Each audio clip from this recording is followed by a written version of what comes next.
Good morning, rise and shine. Salam alaikum. Kesamilo hakutare to all. Good morning. I pray that you guys are doing great today, like always. Coming in always with a short video, just observing and you know, thinking about things, and just always trying to bring a topic in hand, you know. And this topic, it's about why am I being charged a fee to be a participant of a community. And there could be many reasons why you have to pay either a annual fee or some type of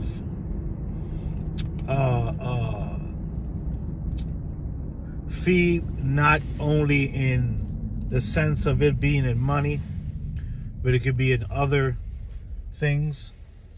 There are munanzos out here that do this.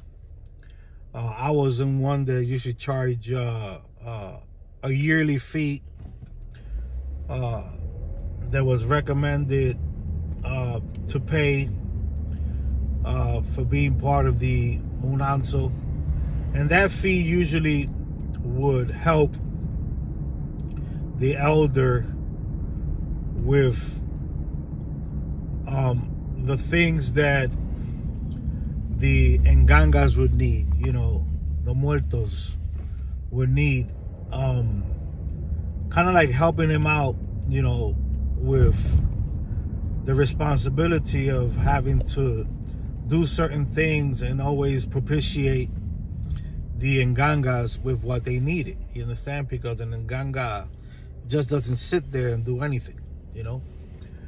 So I participated and was in a munanzo like this. There are also houses out there, they charge you a fee for teaching you,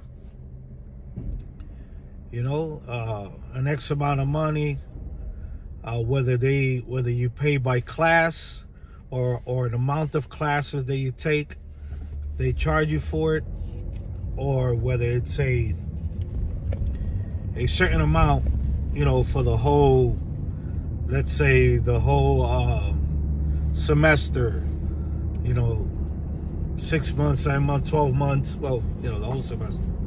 It's munanzos, they do this. And it's all upon the answer in the munanzo, you know, that establishes that rule or that way of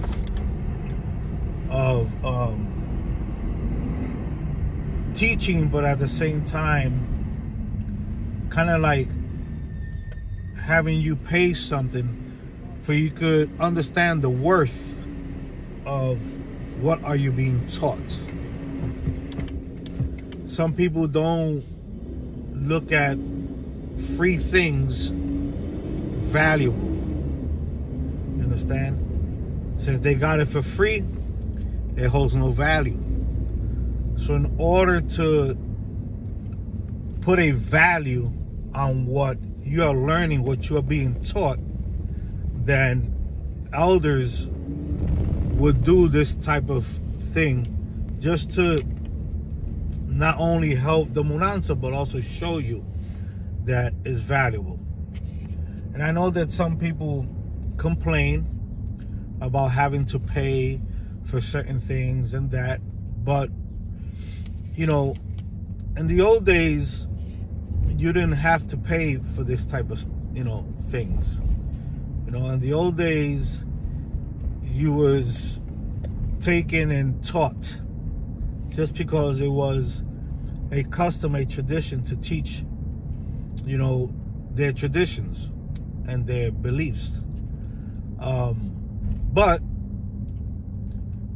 there was a way that you would learn. It wasn't that you were just constantly learning about the medicine. You know, you also was working, you know, you was doing things with your elder, and and there was a time for work, and then there was a time for teaching, and then sometimes during the work, you also was being taught. It's like, you ever seen that movie, Karate Kid, when Mr. Miyagi was teaching Daniel's son, you know, how to paint the fence? Told him, paint the fence. Told him, wax these cars, and then take the wax off. You see how Daniel didn't think that he was learning anything. But when he got pissed off and he wanted to leave, Mr. Miyagi yelled at him, right? Because he was being disrespectful. One, he was being disrespectful. Then when he came back, when he turned around and came back, Mr. Miyagi told him, paint the fence. And he was like, nah, you know, like, but then he said, no, paint the fence, you know, and do the right posture, the right stance, the right movement. And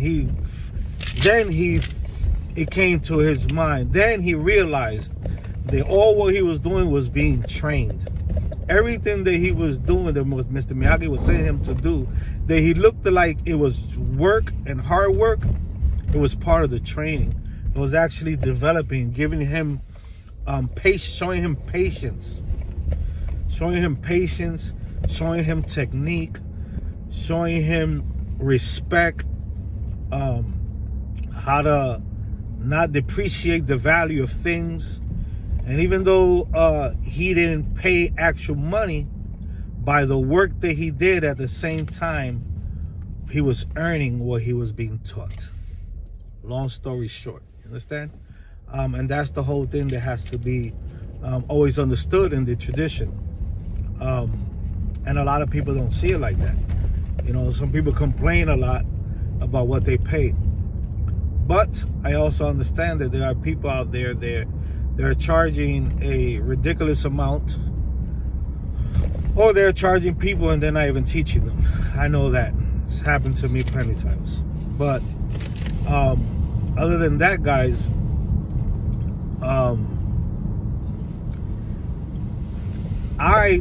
for myself, right, I don't see nothing wrong with whatever the elders do and whatever house rules they have. That's their rules, and everybody has to abide by the rules that those houses lay down, the foundation, and whatever they put as law, it's law in the house.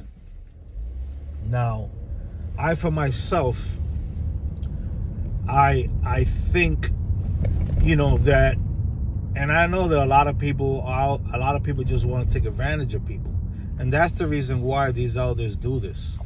Because, see, myself, I wouldn't charge anyone, you know, there's my godchild, to teach them.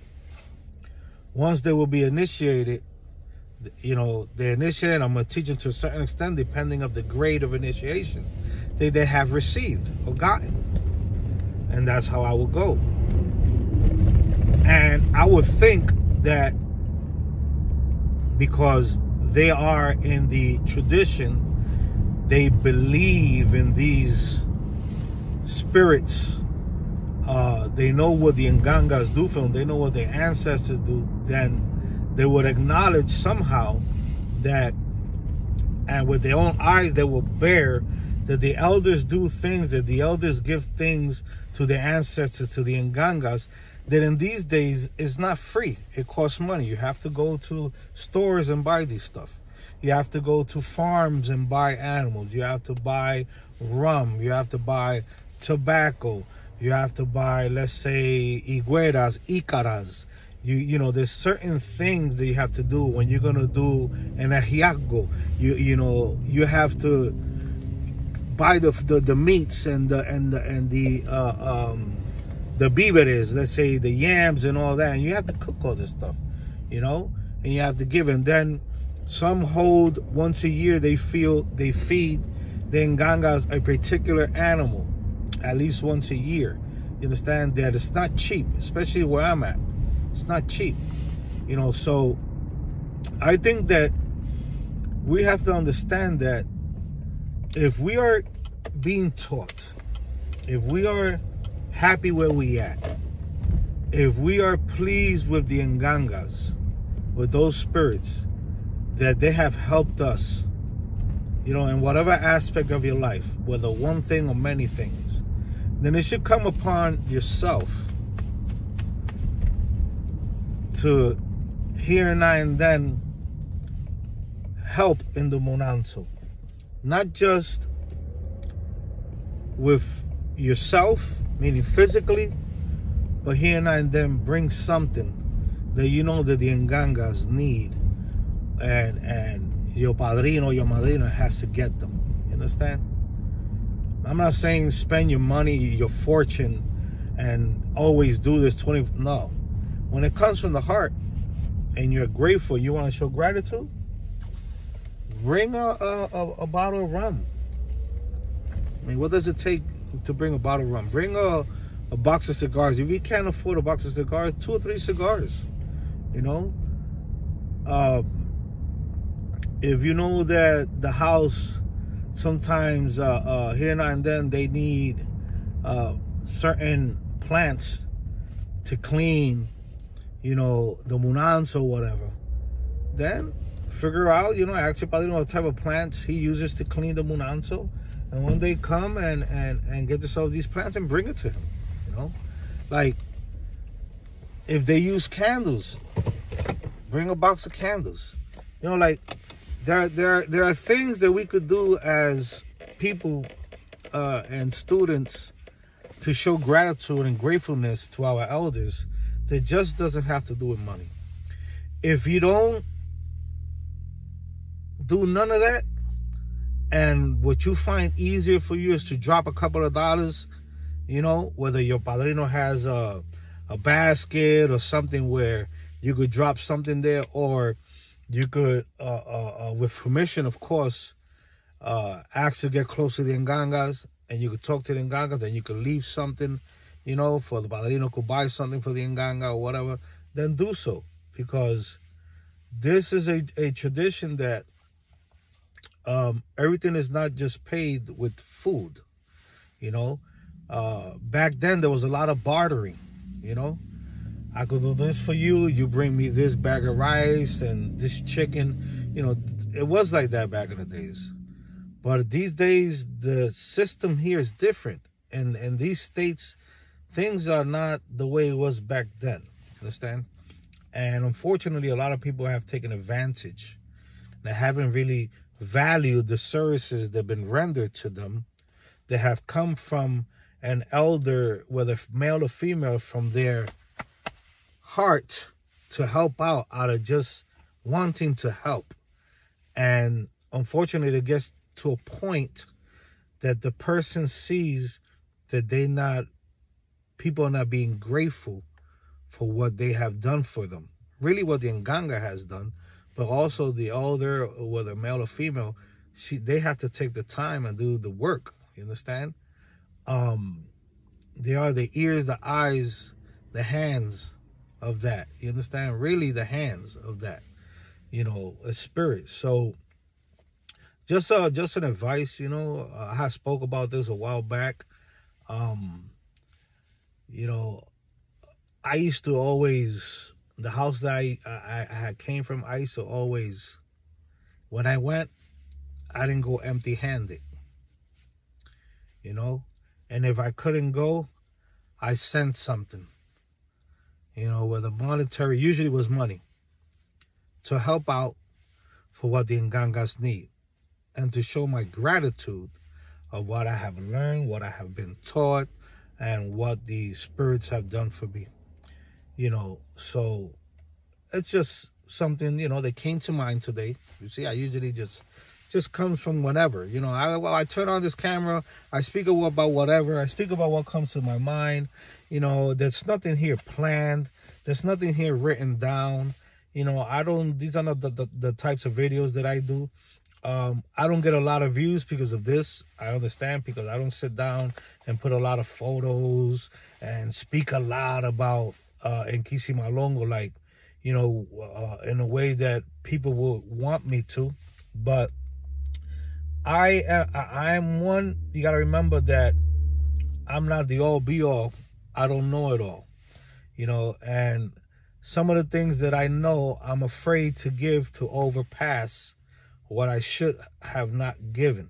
You understand? So what I do is I just conserve it, you know, because I don't want to overfollow. And I don't know it all anyway. So I can't give you something that I do not know. You understand? Or that I'm not sure of. I'd rather not. I always try to be as honest as I can, because this is just who I am. You know, I always been this way.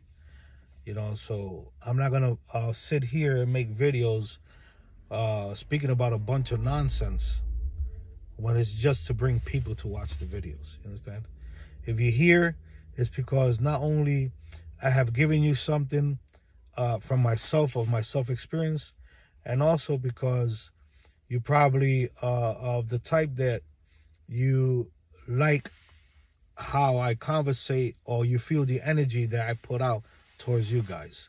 You understand? All the time it's not going to be about Paulo. Sometimes we have to speak about different things in our lives as human beings. You understand? And you can't always, let's say, religion, you know, 24/7 religion.